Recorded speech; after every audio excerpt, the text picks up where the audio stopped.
Pada zaman dahulu kala, di ufuk timur Nusantara, hidup seorang nahkoda gagah bernama Nahkoda Kadir. Kulitnya sawo matang, matanya tajam bagai elang laut, dan janggutnya hitam legam terhembus angin samudra. Ia mengemudikan perahu botnya sendiri, mengarungi lautan luas bagai burung layang-layang yang tak pernah lelah. Dari pelabuhan ke pelabuhan, dari pulau ke pulau, ia membawa rotan lentur, damar harum, dan jernang merah yang dicari-cari saudagar kaya. Hidupnya adalah ombak, angin, dan tawar-menawar di bawah terik matahari. Suatu pagi yang cerah, angin muson menyambut layar-layarnya. Nahkoda Kadir berlayar dari Aceh menuju Pulau Penang, membawa muatan penuh harapan. Perahunya kecil, tapi hati awak-awaknya besar. 3 hari 3 malam mereka menari di atas gelombang, hingga akhirnya terlihat menara-menara Georgetown yang berkilau di bawah sinar matahari tropis. Begitu tambang dilempar ke dermaga, Nahkoda Kadir melangkah ke darat dengan langkah tegap. Ia memerintahkan anak buahnya berjaga, lalu berjalan menyusuri jalan berdebu menuju Pekan. Tak lama, ia bertemu seorang saudagar India bertubuh besar, berjenggot putih, bernama Ghulam Ahmad. Wajah mereka sama-sama berciri khas anak negeri Hindustan, dan ketika mata mereka bertemu, seolah bertemu saudara yang lama hilang. "Assalamualaikum, saudaraku dari tanah seberang," sapa Nahkoda Kadir dalam bahasa Hindustani yang kental. "Waalaikumsalam, dari Aceh datang, pasti membawa barang langka," seru Ghulam Ahmad sambil memeluknya erat. Mereka berbincang-bincang seperti 2 ekor singa yang saling mengakui kekuatan. Tak sampai sejam, kesepakatan tercapai. Ghulam Ahmad memborong semua rotan, damar, dan jernang dengan harga yang membuat Nahkoda Kadir tersenyum lebar. Barang-barang segera dibongkar, ditimbang, dicatat, lalu ditukar dengan kain sutera, sabun wangi, piring porselen putih berkilau, gelas kristal, dan barang-barang tembaga yang langka di Aceh. "Ambil apa saja yang kau suka, saudaraku," kata Ghulam Ahmad.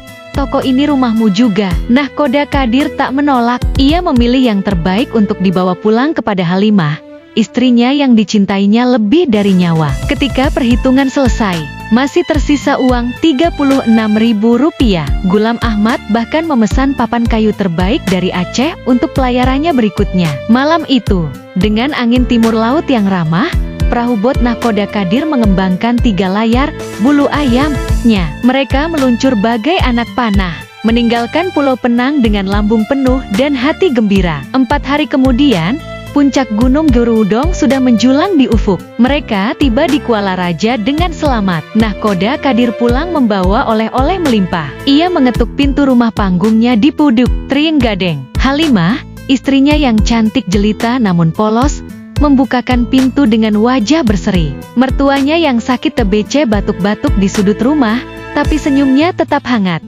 Malam itu mereka makan bersama, tertawa, dan Nahkoda Kadir menceritakan petualangannya dengan logat India yang khas. Halimah hanya geleng-geleng kepala manja ketika suaminya berbicara dalam bahasa yang tak dimengertinya. Di loteng, tikus berkejaran, tapi mereka mengira kucing. Rumah penuh kehangatan. Namun, di balik kebahagiaan itu, ada mata yang memandang iri. Yatim, tetangga muda yang nakal dan pemalas, menggeram dalam hati setiap melihat Halimah memakai perhiasan baru. Ia ingin harta itu. Ia ingin Halimah. Ia ingin menyingkirkan Nahkoda Kadir. Ketika Nahkoda Kadir berlayar lagi, yatim datang merayu. Hari demi hari ia menabur fitnah.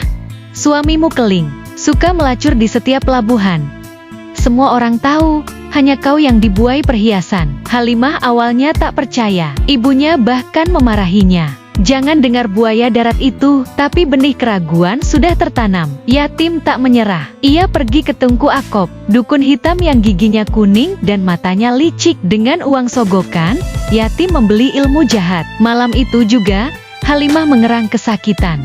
Darah mengalir tiada henti dari rahimnya. 3 bulan ia menderita, lemah, pucat, tak mampu melayani suaminya. Nahkoda Kadir sedih bukan main. Ia berniat membawa Halimah ke tabib India di Penang. Yatim panik. Ia kembali ke Tengku Akob, membayar lebih mahal agar Halimah sembuh, tapi dibenci suaminya dan tergila-gila pada yatim. Minyak ajaib dicampur ke minyak rambut Halimah. Ketika Nahkoda Kadir pulang kali berikutnya dengan membawa perhiasan lebih indah dari sebelumnya, Halimah sudah berubah. Ia membenci suaminya. Ia tak membukakan pintu. Nahkoda Kadir memanggil hingga suaranya serak, menarik timba hingga berderak-derak. Tapi Halimah tak bergeming di balik lambu, memeluk bantal dengan dingin. Lelah dan terhina, Nahkoda Kadir tertidur di atas tumpukan sekam padi di Jengki. Pagi harinya, seluruh kampung sudah menonton dan tertawa-tawa.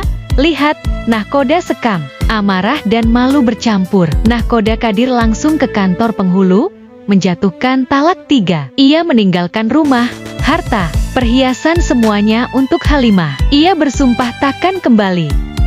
Halimah menangis. Baru ia sadar racun itu telah merenggut segalanya. Nahkoda Kadir berlayar lagi, kali ini dengan hati luka. Ia tak lagi pulang ke Kuala Raja. Ia menetap di Meruudu, menikahi Latifah anak saudagar kaya Tuan Musa. Rezekinya melimpah ruah. Ia menjadi Syah Bandar, memiliki toko-toko megah, istana berkilauan, dan 3 anak yang pintar. Di Sigli ia menikah lagi dengan Biah, membangun toko besar di Jalan Gam Masjid. Namun pada akhir hayatnya, kusta menyerang tubuhnya yang pernah gagah. Segala tabib tak mampu menyembuhkan. Nahkoda Kadir wafat di Pasilop, dikenang sebagai pedagang besar yang dermawan, yang pernah dicintai dan dikhianati oleh cinta pertamanya. Dan di Kampung Lama, Halimah hidup dalam penyesalan abadi, memakai perhiasan-perhiasan indah yang kini terasa bagai belenggu besi. Yatim, ia lenyap entah kemana, ditelan bumi bersama ilmu hitamnya. Begitulah hikayat Nahkoda Kadir, cinta,